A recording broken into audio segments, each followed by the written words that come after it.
In what does the study of a cultural's history link the old with the new while serving as a pointer to the future?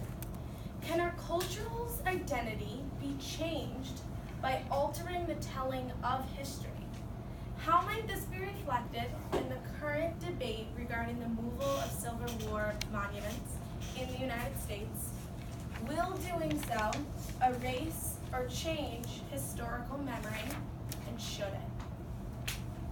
Okay, so I wanted to start off by explaining to you, why do we study history? Can I ask a question? When you mean the monuments, you mean the thing that's happening where people are protesting certain monuments? Yeah, so down south, I'll get into it, but down south, like Robert E. Lee and James W. Stewart, how people want to get rid of those monuments of the generals and the leaders of the Civil War. But I'll talk about that. Got it. Okay.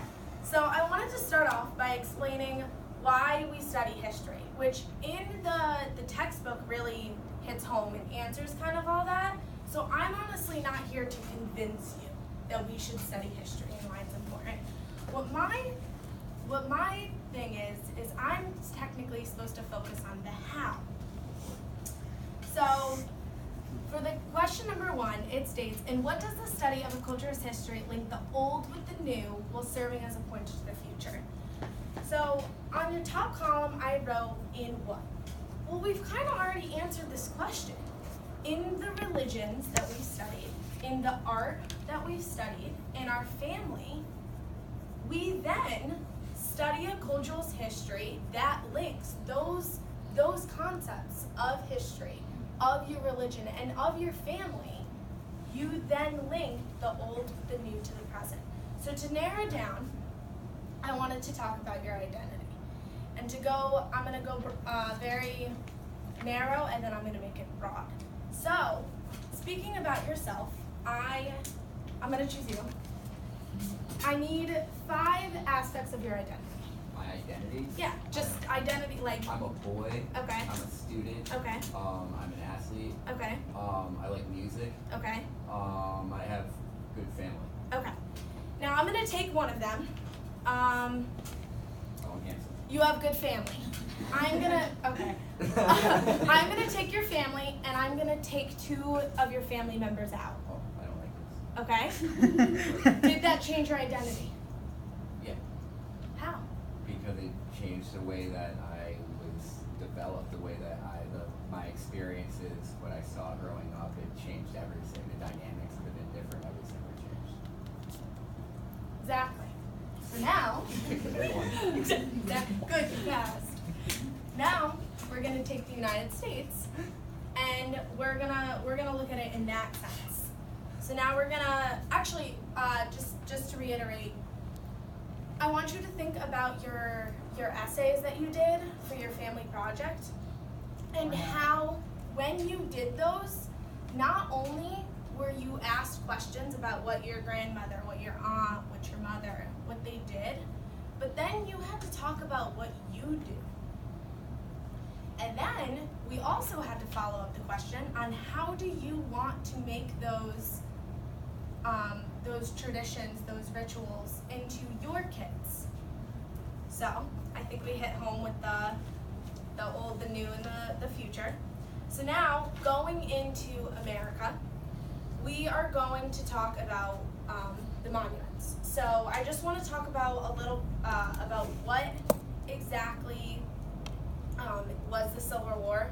So I don't know if I'm repeating this, but just to get this generic, it was the North, the Union, against the South, which was the Confederate. It was from 1861 to 1865. And this is where things get a little tricky, and I was researching exactly, because I got a couple different answers. The reason for the war broadly was because of slavery.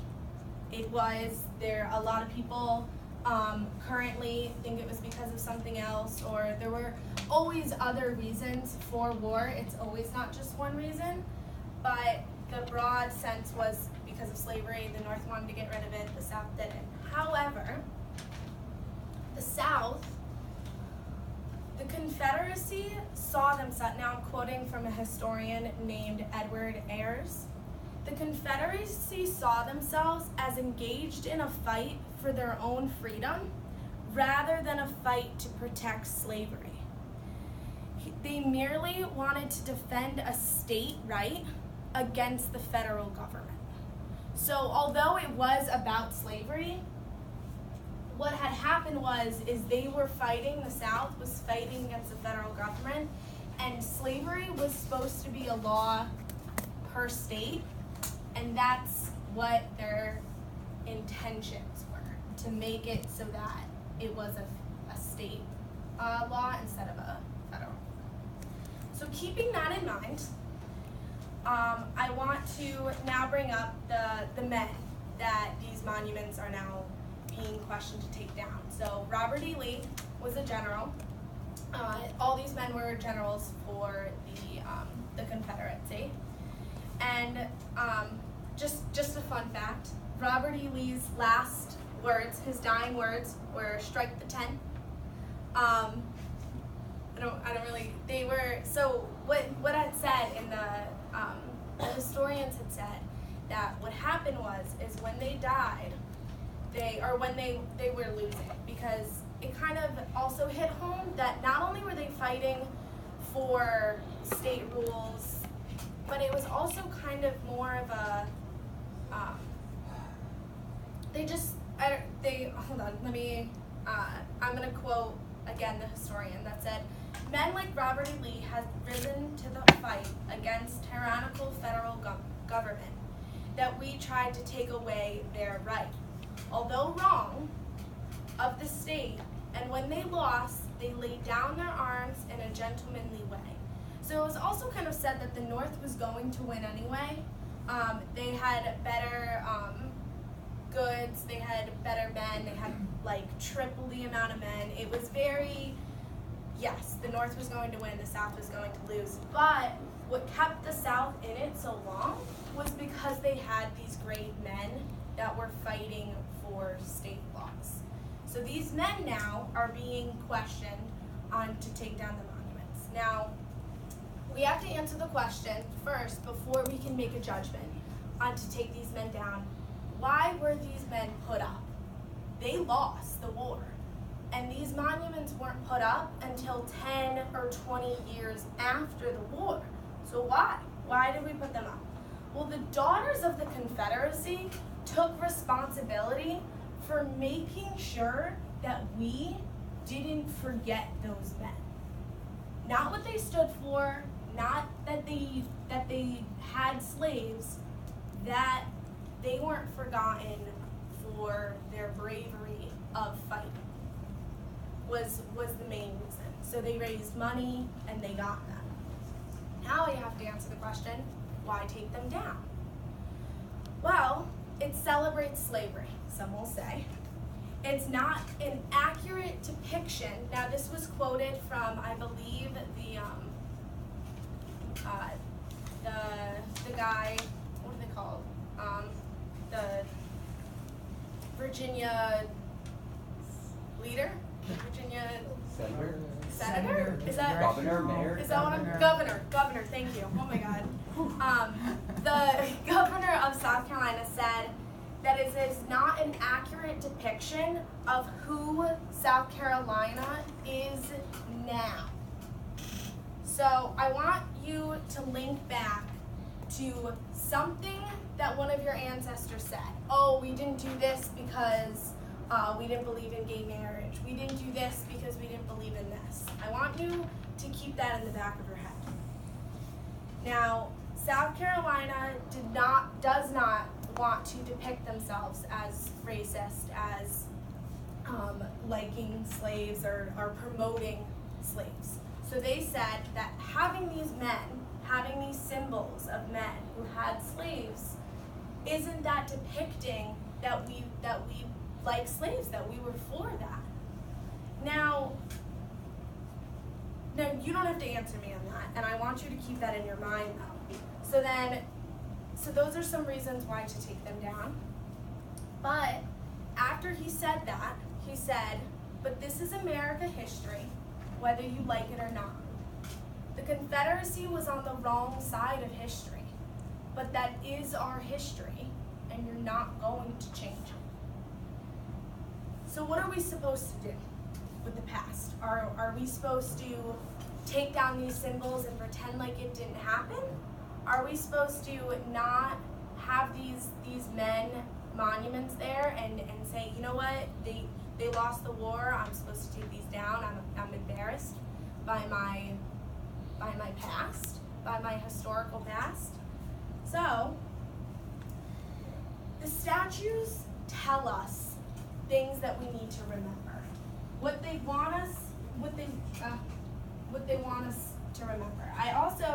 I wanted to go back to this quote because the historian actually did a really good job at explaining it. He said, people remember what they want to remember and see what they want to see. If people understood there is not such a thing called history and it never changes and we never just honor it or not, but recognize that every generation is going to see these events of the past 150 years ago through different eyes.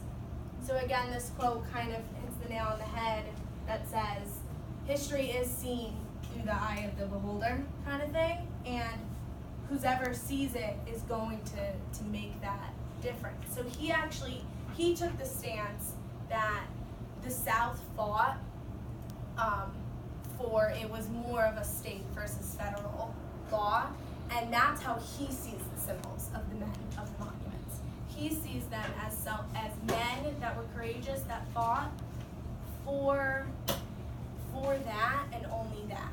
Now, again, generations change, history is seen in the eye of the beholder. You could look at the monuments and you can say, look, like I don't agree. I think it shows slavery. I think it depicts that we want to see slavery. But I also want to tell you on why we should keep it. And the number one reason that I actually found kind of interesting was just honestly kind of like a side note. The monuments lack context, someone said.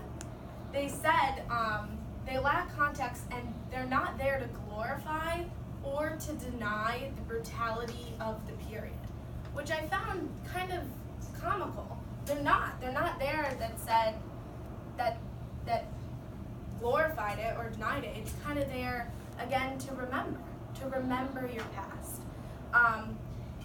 Another thing is why to keep it is how far we've come. These monuments can show us and symbolize to us how far that we've come from slavery, and they can symbolize kind of a good thing in a way. I also found these quotes on why to keep them. You don't have to honor the purposes of people whose history now shows that they were on the other side of history, but you better be able to remember them, to remember the people. And then the second one that I found the most interesting and I liked the most was, so I myself am not much of a whitewashing history. I like the renamings. I don't like the taking down of various monuments. I know that, for instance, the flag, the Confederate flag, I agree completely with Nikki Haley, and others. That was a battle flag of the defeated Confederacy. That's a different matter. But these historical figures, we need to remember who they are, what they stood for, and why we've moved on. So, again, coming full circle, I answered why they were put up, why take them down, and why not to take them down. The book states at the end, our textbook states at the end, that in general, it's hard. I'm not saying you need to know history, you need to know your past, because the book says that would be an irradical or irrealistical goal. But at least know enough to know how to deal with it, maybe, and just how to move on. And again, like this woman said, and why we've moved on so well. So, again, I want to answer the last question then. Will doing so erase or change historical memory? Well, I think Justin actually kind of answered that question when he seemed pretty upset when I took away 2 of his brothers. I like it. By doing so, by changing that, by erasing that, he changed. Oh, how? He changed. A part of him, his identity was different. So changing this, removing people that were a part of our history, isn't that changing the United States history? Thank you.